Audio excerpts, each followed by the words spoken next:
Madam Mayor. Madam State's Attorney. Well, here we are on stage at That's What She Said. It is... It is much bigger than I thought it would be. That's what she said! Carrie Rosso's mind is in the gutter. And we're surrounded by these amazing women who are here to tell their stories. You know, I am just in awe of all of these women and of the women who have come before us over the past 5 years to tell their stories. I have laughed, I have cried. Was it better than Cats? It was better than Cats. Honestly, though, I've been overwhelmed by the courage it takes for people to come and share their stories from this stage. So, what stories are we going to tell? You know, Carrie's probably Facebook Living this right now. It's going to be all over the place, social media. So, how about that time when you... No, but that time when you... Oh, no, we're not talking about that. How about a demonstration about how you celebrate your birthday? Do you really think that they want to hear my really bad karaoke version of Redneck Women? Yes. No. I know I do. What? That requires a few shots of liquid courage. And anyway, that Facebook thing. So... Well, the truth is that we've known each other for more than 25 years, and there really aren't any scandals between us. Between us? But sometimes I can't go to the grocery store without someone mistaking me for you. You know, if I had $1 for every time someone asked me if I was the mayor, I would make a really nice donation to your re-election campaign.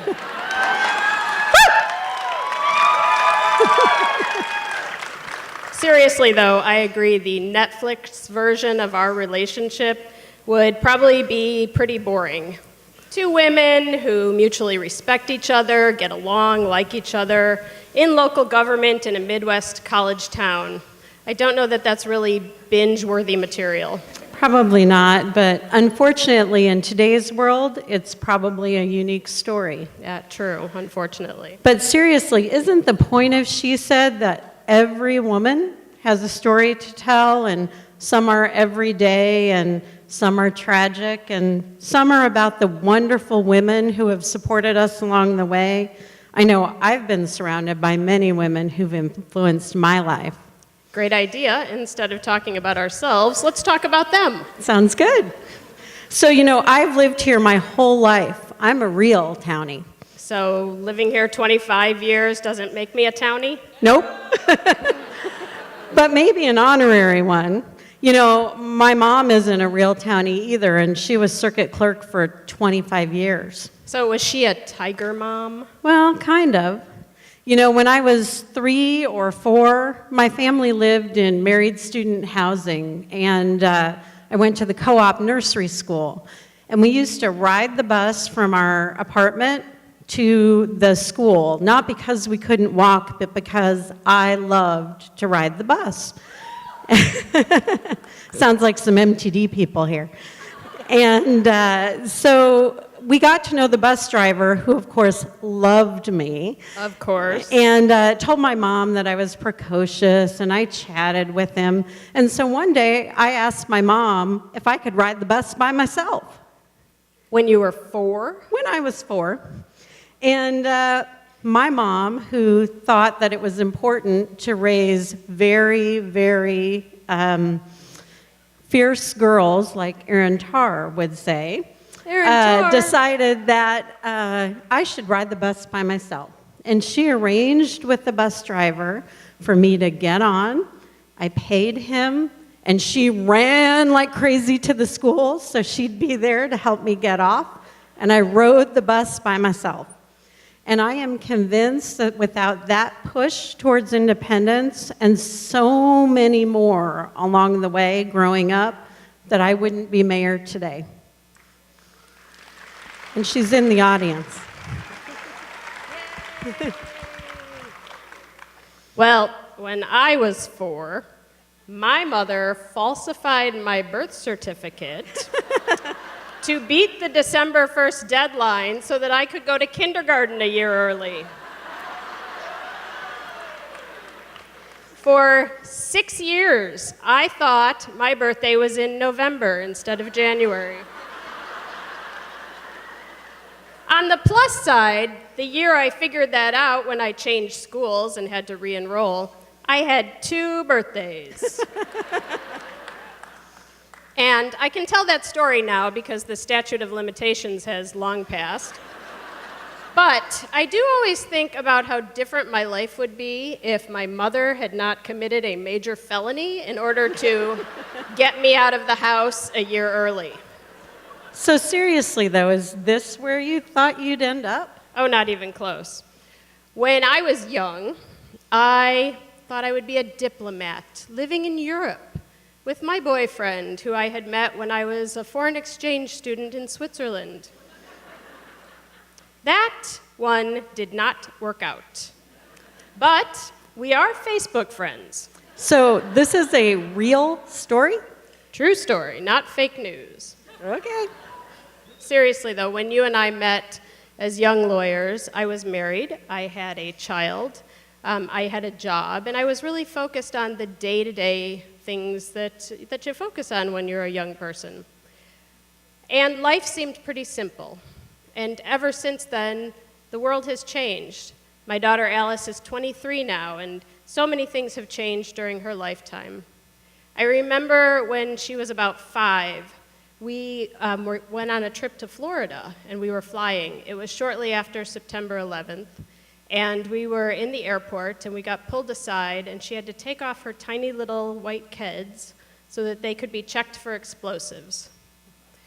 I was angry, and it was at that moment that I really realized that the world wasn't as safe as I thought it was.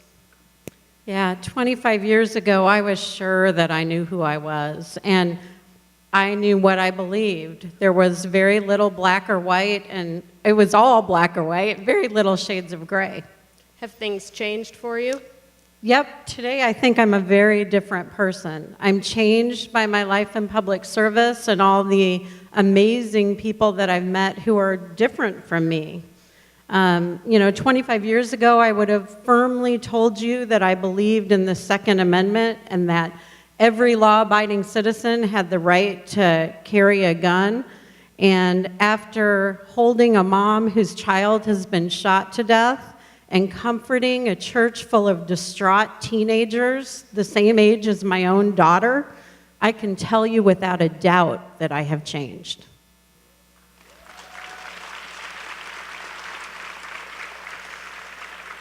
Unfortunately, in my job, I've learned that lesson too many times over the past 25 years. Yeah, can you tell us some of the people who've had that impact on your life? I have always been in awe of the strength of women dealing with crisis. They have definitely shaped me in the decisions that I make. When I was in private practice, I had a client whose child was taken from her and was in DCFS custody. She hung signs all over her house that said, "The baby is all that matters." She worked every day to solve her problems so that she could get her child back. She definitely affected how I view those cases when I'm on the other side as a prosecutor.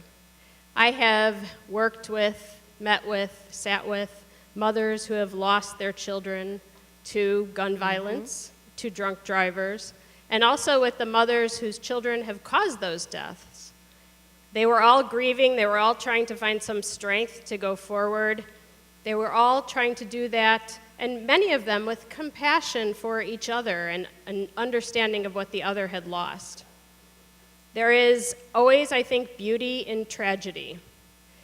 I sent a 19-year-old to prison for beating a 3-year-old to death. Absolute tragedy. But I have had the honor of seeing 2 wonderful women take that 3-year-old's little sister, who was also abused, adopt her and raise her into a beautiful, joyful young woman. She is, I call her, the silver lining in a very dark cloud. And we are Facebook friends. For sure.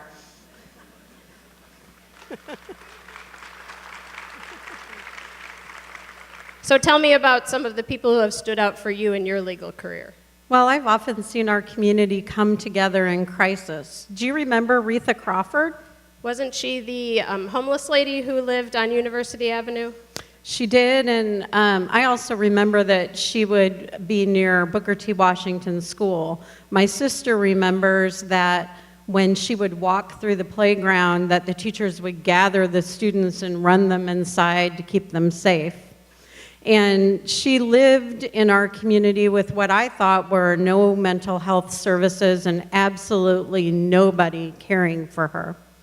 Were there actually people caring for her? There were. I got asked to be the lawyer in her guardianship case, and I found out that there were women that were bringing her food on the street, and there were also women, there was a woman who had unlocked her door and left it open so Ms. Retha could come inside and sleep if she wanted to.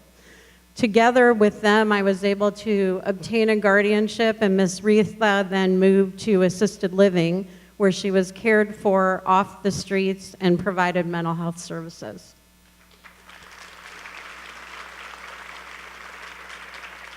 And that is an example of what an amazing community we live in. So many strong women, so many amazing stories. For me, though, the two most important women in my life are my daughters. Local politics can be pretty hard on a family. You grew up with your mother in politics, so you know that, and now your daughters are sharing the same experience.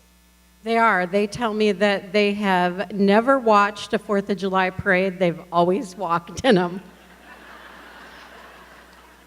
Mine are seasoned parade veterans as well. They have patiently, or not so patiently, listened to me talk to people in grocery stores or be talked at by people in grocery stores. They have handled all of the burdens of growing up and handled the good and bad decisions that we make as their parents. They have done that with amazing strength and wisdom. They are two amazing, beautiful young women, and I hope that they've learned a little bit of that from me. I'm sure they did. And like your daughters, mine have grown up with a mom in the spotlight. We talk a lot about being kind and that what you do matters. And that lesson was really brought home 4 years ago when I was running for mayor the first time. And my oldest, who was 13 at the time, was out knocking on doors with a friend down the street from where I was. And she went up to the door and she knocked on the door, and the woman opened the door and took the brochure from my daughter's hand, looked into my daughter's eyes and said, "I'll never vote for that bitch. She was mean to me in high school." And then she slammed the door in my daughter's face. So, Do you know who she was? What is it that you did to her? I don't know, but we're probably Facebook friends. Or she's probably in the audience tonight.